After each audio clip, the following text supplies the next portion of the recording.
Bakit yung tato ni Baste sa likod? Ano rin yun, kaya ayaw lumaban si Baste kay General Torre dahil makikita yung tato sa likod. Tsaka yung tato ni Pulong, isa pa nga ho yun. Di ba? Isa pa yun. Kung walang tato, walang kahit ano, ito yung pagkakataon, ito yung tamang oras, mga bossing, para ibuko nila si Trillanes. So ano yung sinasabi ni Trillanes na may tattoo ako sa likod? Na triad daw ako. Pakita. Pero wala. Di po ba? Dati ho, tayo, madami, o taas ang kamay.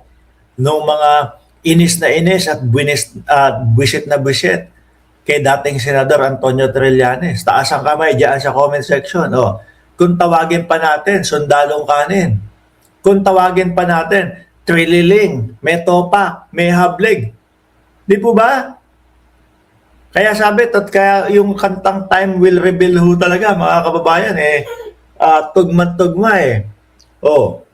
Ngayon, sino po ang namamayagpag ngayon? Si Trillanes, nilalamon sila ng buhay. Bakit po? Kasi yung matagal na ipinaglalaban at taon-taon, no, dekadang ipinaglaban ni Trillanes, ngayon po, nakikita natin kung sino yung katotohanan. Yung mga sinasabing ng dating Pangulong Duterte, si Trillanes, lumabas ng bansa, pumunta sa China, tapos ipinagbili yung West Philippine Sea o yung mga ano. Sino po ang mas nakikita nating mas malapit doon sa nagbenta ng West Philippine Sea? No po? Di ba sila?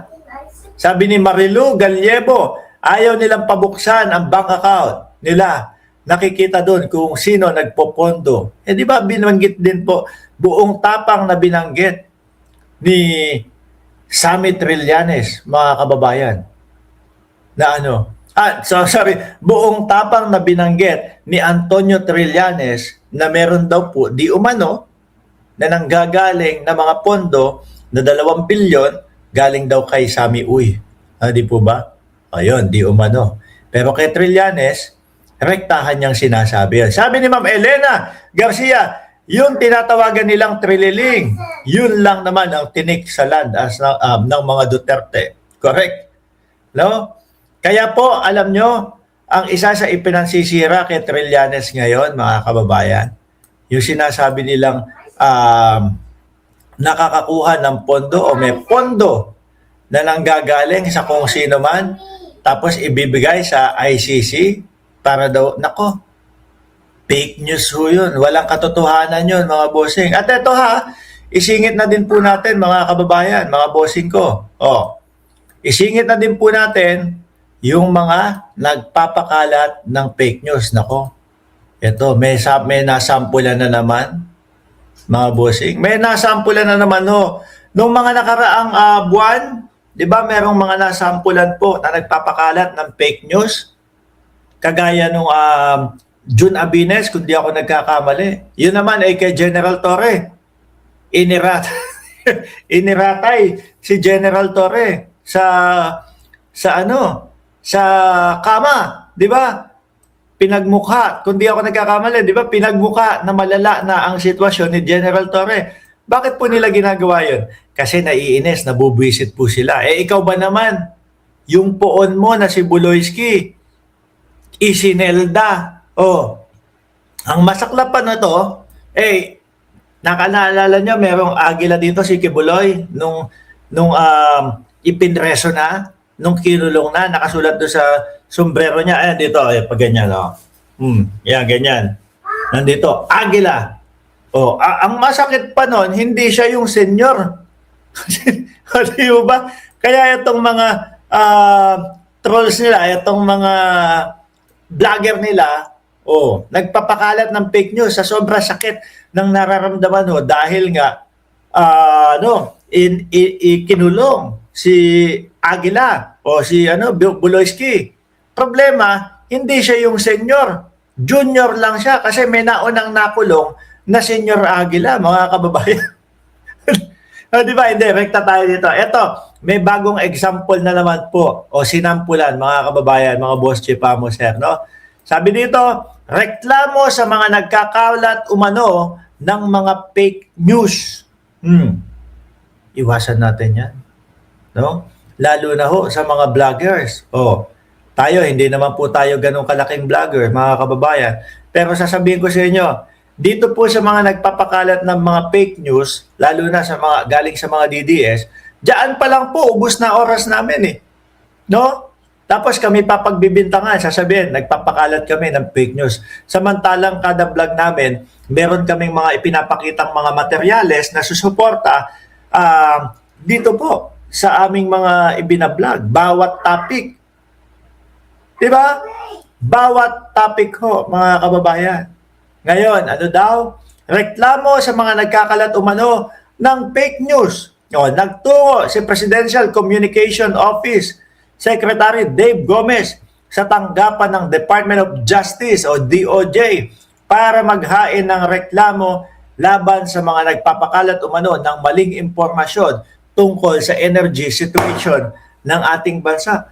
Yung mga yung mga nagpapakalat ng fake news na yan, magaling pa sila sa Department of Energy, magaling pa sila dito sa mga nakaluklok talaga. O di ba? Tapos ano gagawin? Pagkatapos po na sila ay serban ng warrant of arrest, magngangangalngal, mag-iiyak. Pag nakulong, ginawa ko lang naman po iyon kasi hindi ko alam, akala ko okay lang. Gusto ko lang naman pong magka-views. Tayo ho, mga boss, kahit na maliit ang views natin, kahit kakaunti lang ang nanonood sa atin, mga kababayan, okay lang. Kasi yung mga ibinablog at nire-reactionan natin dito, kumbaga yung iba sa inyo o karamihan sa inyo napanood na doon sa mga mainstream media eh.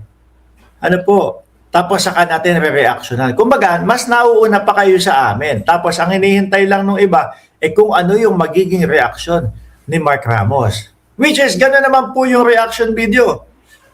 Gano'n naman po dapat. Kaso yung iba sa kanila, mga nagmamagaling kung tawagin.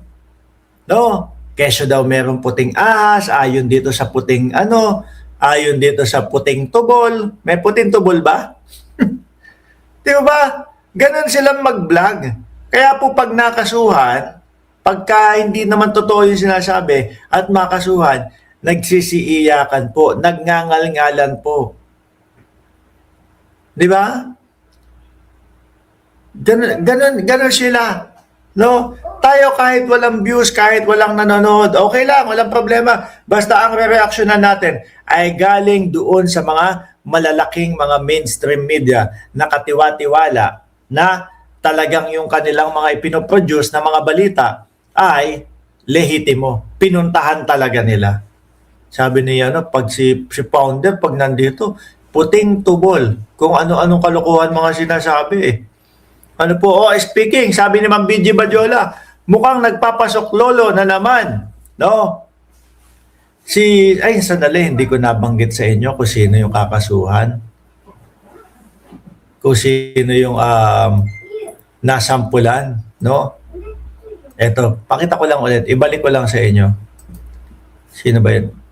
Tinanggal ko na ata. Basahin ko na lang.